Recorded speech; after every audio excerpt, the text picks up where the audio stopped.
Guys, what's going on? It's Ash here coming at you today in Raid Shadow Legends. Welcome to the video, guys. How y'all doing? Today, I am just bracing right now for a blizzard that will likely already be here by the time this video goes live. We're expecting 2-3 feet of snow where I am right now. So, you know, if you are East Coast US based, hopefully you're hanging in there. I'm trying to, you know, pre-record some content here because who knows how long I'll be without power. It's been a long time since we had a blizzard. Of course, now that I'm saying this, it will probably be like the weather always is, right? They need something to talk about. It's probably going to be underwhelming, right? Doesn't it feel like it's always that reporter or something, you know, out there awkwardly in the middle of a, you know, blizzard saying, here we are in the middle of the storm. And then you look at people just walking around them and it's just like they're normal. They're just going about their business. In North Carolina, right at the Intracoastal, and we're in one of these bands. Are you going to play Raid tonight? No. That was a weird tangent to start this video. I had Boomer on the channel a day or two ago, and we had him really kind of going through all his most underrated epic and legendary champions in the game from a perspective of an endgame player, which I thought would be valuable for a lot of you guys. Even if you're not in the endgame, you know, what champions does somebody who is well into the endgame, one of the top players in the game, what do they think about these champions? So interesting perspective. And he touched on in that video Vogoth, the power of Vogoth, and he specifically said you need to try Vogoth in a curing set. 20% bonus heal. This is just an obvious synergy, especially for the arena for Vogoth. We're going to talk about why in today's video. First, let's go ahead and quickly go through Vogoth's kit, talk about what he's bringing to the table, and then talk about, you know, this unique build as opposed to other builds, right? 3-time hitter on the A1. Each hit has a 40% chance when booked of increasing the duration of one random debuff on the target by 1 turn. Good for clan boss, good for really anywhere. Not a bad A1. You love to see triple hitters on A1s, right? Great champion for Giant Slayer for some extra damage. That's not the build that we're using today, though. On the A2, it's an AoE provoke. Not bad at all. 75% chance at landing that provoke for 1 turn. Also has a 75% chance of placing a decreased attack debuff for 2 turns on targets who receive the provoke debuff from this skill. So we get provoke and decreased attack on a 3-turn cooldown. That is tremendous. And then we have 2 very cool and unique passives in this game. Number 1, whenever this champion is attacked on Festering Dynamo, whenever this champion is attacked, heals all allies by 50% of the damage received. What? Yeah, that's the insane ability that everybody kind of knows Vogoth for, right? So with a curing set, we're getting 50% of the damage received plus a 20% bonus on top of that, plus masteries.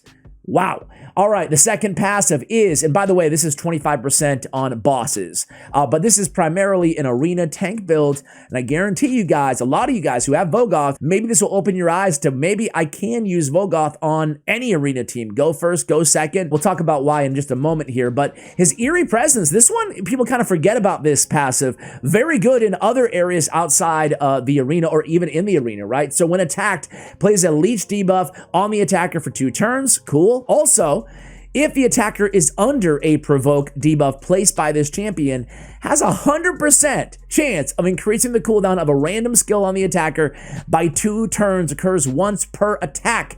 It's a very good passive here.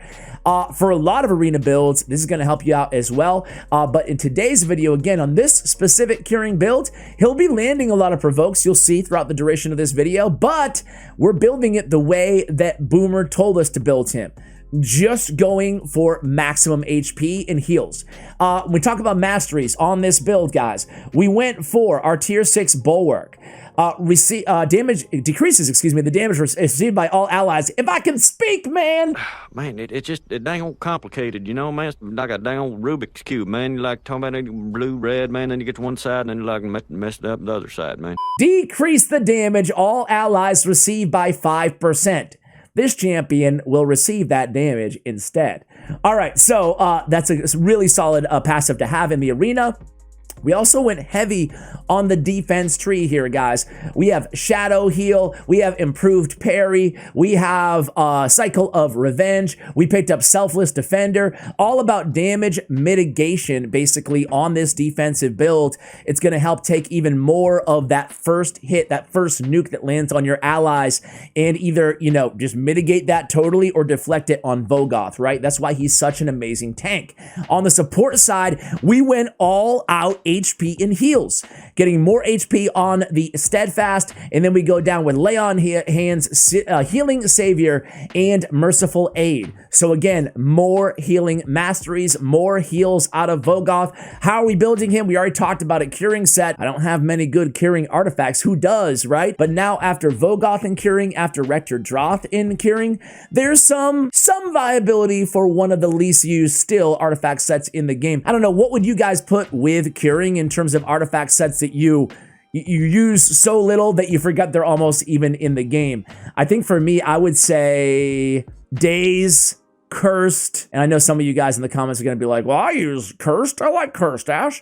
But yeah, come on, man. Pretty bad set. I will say that Avenging and Retaliation are a little bit better now. Avenging for PvP, Retaliation for PvE. Keep in mind that most bosses only have like a 15% crit rate, so using Avenge where it's a 45% chance to counterattack when hit with a critical hit is not going to result in great, you know, in what am I talking about here? Back to the video, back to Vogoth. We go HP on the gauntlets, we go HP on the chest, and ideally, Boomer instructed us to go HP on the boots. Bad news is, I don't own any curing boots, and I was so limited on curing gear that I could not even find a decent curing gauntlets or chest at all for HP. So I had no HP percentage anywhere, so I went with speed instead. Now, ideally, you want to go HP percentage on the boots, HP percentage on the chest, HP percentage on the gauntlets as well, HP on the amulet, HP on the banner, and HP on the ring. You guessed it. Why are we just trying to stack as much HP as humanly possible so he can withstand a very, very hard-hitting attack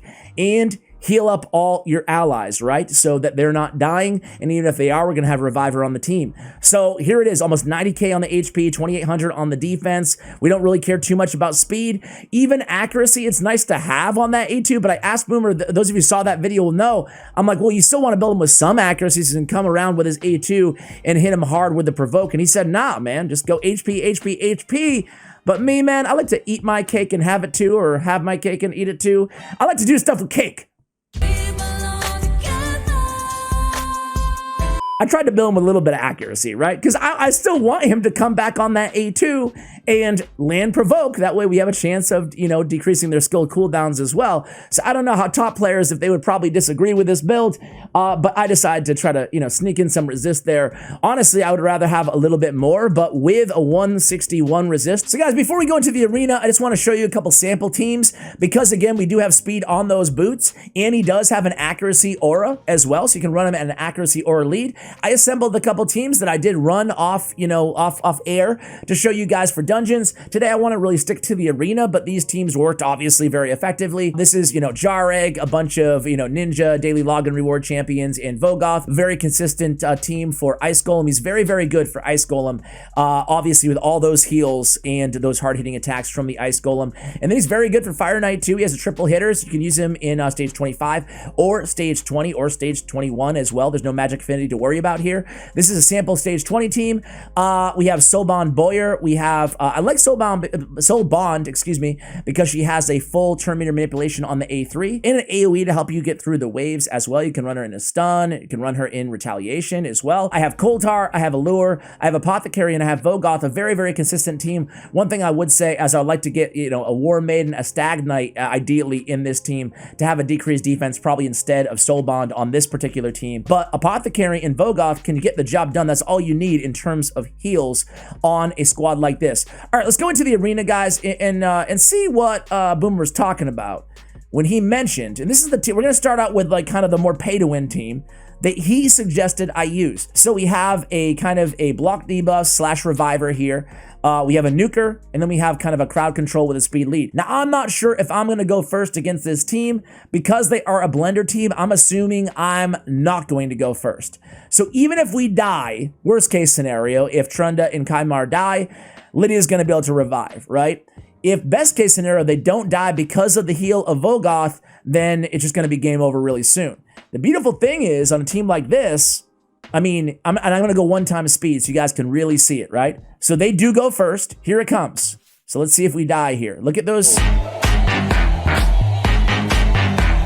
So it was hard to see, but everybody took a ton of damage, and then they were immediately healed by Vogoth, right? And he comes back in. He is landing a lot of those provokes, because the one thing about, as I was saying earlier, I don't think I finished my thought. One thing about Arena, guys, you know this, right?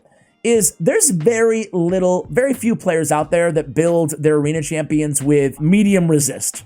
Most people are building either a high resist team, 300, 400, 600 resist, or they don't care about resist at all. So a lot of times with only 200 accuracy, if it's a case like Vogoth where, yeah, sure, we'd love to have him come back around and land a provoke, oftentimes you'd be surprised what you can get away with in terms of minimum accuracy in the arena. Not that I would advise it, just saying sometimes you'd be surprised because, I don't know about you guys, but I'm not really going in there and looking to add a bunch of accuracy to all of my teams, or resistance rather to all my teams. I'm more concerned with accuracy being on point. This is a different team, right?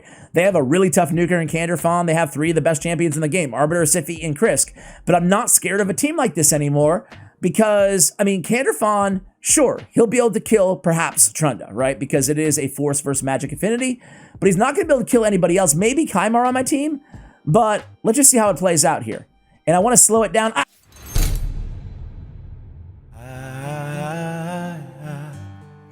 I will be here. Look at that. Look at that.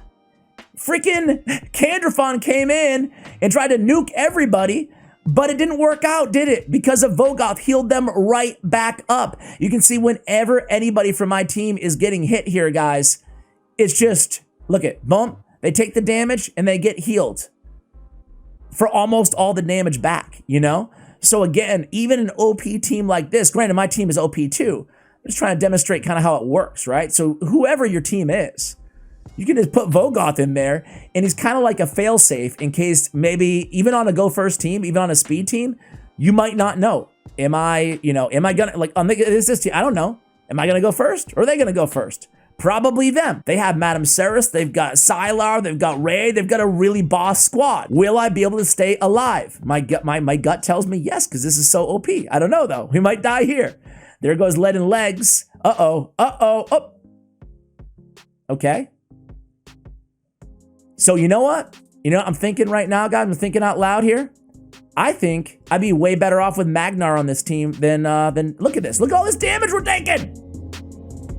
It doesn't matter. Vogoth's like, I got this, man. Who cares? I'm not worried about it. We'll just keep healing and healing and healing. Dude, I have to run Magnar as my nuker because Trunda keeps dying. She just doesn't have enough HP to withstand that first blow. Because keep in mind, the heal happens after the damage is taken. But it happens instantly, but they can die in the interim, right? But again, man, I mean, you guys get the point here. I want to try, though. With Magnar as my nuker, because Magnar is going to be much more difficult to kill than Trunda, right? And he deals almost as much damage. So he's going to be the better option for me, I think. So where are you, Maggie? Okay, nobody said nobody ever until now. All right, here we go. Let's see how this works here. So again, going against some really challenging teams, but I'm not running my Arbiter. She has all my best speed gear. Kymar, as you guys can see, is not that fast in the build that I have him on. Okay, let's see. Ooh, that was a lot of damage to, okay. She does have Swift Parry on, so worked out there. Took a while to get to Magnar, but he got the job done. I don't want to say that was super pretty, but we did win. Now, we were going to win no matter what. Even if Duchess had died there, we still would have won. And look at that, man. You see all those heals? Do you guys get the point by now? Or do I need to keep going and going? We'll do one more battle here, but another Blender team. Is that the same guy I just faced? I mean, we are the same person. It looks like it. So we won't go against that team. Let's go against this super fast speed team with Madame Ceres again. All right, so the question is Magnar going to stay alive here, right? Because we're going to take some heavy damage from a team like this. Okay. We get healed right back up. Magnar barely clinging on there. Barely clinging on. Come on, Magnar. And he just keeps getting healed. He won't die. Okay, there he goes. There he goes. So we're going to revive everybody now. Come back in, regroup a little bit. You can see all that HP on Vogoth. Man, he's not going anywhere. Keeps healing the team. Every time we take damage, we're healing right back up. Here we go. Finally coming back around to, you know, us getting a turn, right? And keep in mind, too, if we have those HP boots on him instead, well, it actually hasn't been an issue, right? Vogoth has never even come close to dying, has he? So I think this is actually the build, man. Unless you're platinum, you know, video is not really meant for platinum players, although, of course, you can definitely use him in this build. But I think platinum, you might want to go HP, but I'm saying for the majority of you guys, just go ahead and roll him in the speed boots. Is if you can get him to that 60 to 100k HP as high as possible with speed boots on him, at least you can use him in different areas of the game as well. Heck, you might even be able to sneak on an accuracy banner or just look for accuracy in the substats, especially if your Great Hall is not very developed. So guys, there it is. That's the video. I hope you enjoyed Vogoth in Curing Set. Thank you for watching, and as always, take care, guys.